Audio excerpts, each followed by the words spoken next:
Bakulu ku disitulikiti empigi nga bakulembeddwa amamyuka RDC Sad Mwanje Muteesasira basuuzizza aba KCCA ekifo ekirala ekiwerako obugazi bwa yiika 10 kye babadde baagala okuyiwamu kasasiro Kagezi Kiringente oluvannyuma lw'okubafuumuula gye baali baafuna yiika 200 ku ttaka ly'ebibira e Bujuuko. Kye tusooseeko wano wennyini we tuyimiridde tukisanze nga tekigenda kusoboka.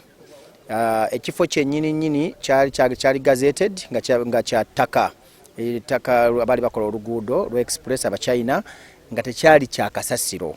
Ebintu bino bya njawulo nnyo. Kasasiro ayina effects zaayo n'ettaka lina effects zaayo newankubadde bannaffe ab'ebibira ba NFA babadde ettaka baliwaddeyo naye terisaanira kubeera ku kasasiro. Ffe tukirabye era tubasaba bongere okistadinga bajje mu nnema batubuulire mu butongole ekifo kyenkanawa kiina kyebikirinaanye emigga n'amazzi then ekitongole kisalewo nga kikozesa obukugu obusinga. Stuart Malindaguba akulira ekitongole eky'ebibira mu ggwanga alagidde ebyapa byonna ebyassibwa ku ttaka ly'ebibira bisazibwemu.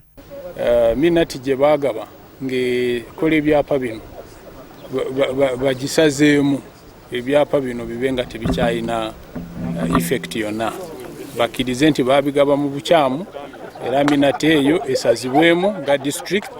Kati ekyo kijja kutwanguyira kuba kijja kuba kyanguyiza ensonga y'okusazamu ebyapa naye bwe batakikole era tujja kweyongerayo tulabe nti tukolagana ne Ministry y'ebyettaka.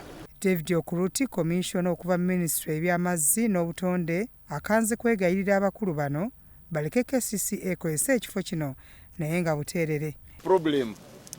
Let us forget about KCCA now. But we have a problem in the house, okay? We are looking for immediate solutions to get out of this problem. That's why we are now discussing, all of us, what is the best option? What can we do? NFA is saying the other side has issues. What is available for on our side is here.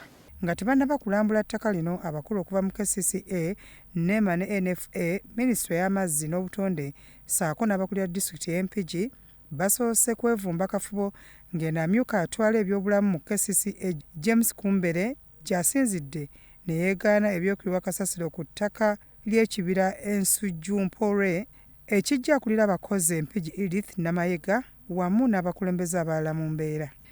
Unfortunately, I'm hearing of dumping. That is not on our official. It's not official to us.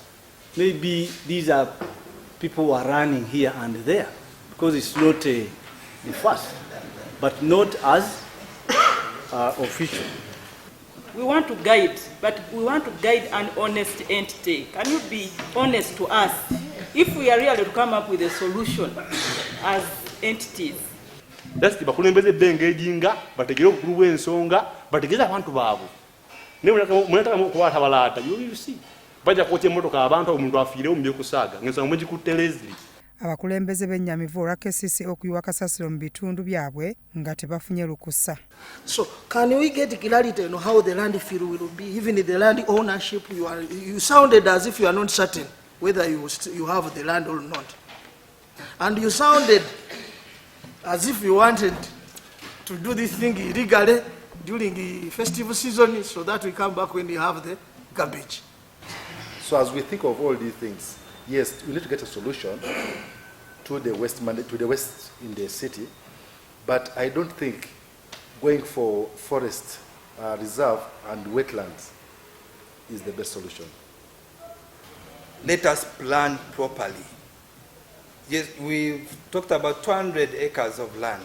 This is not simple land, small land. It is surrounded by different neighborhoods.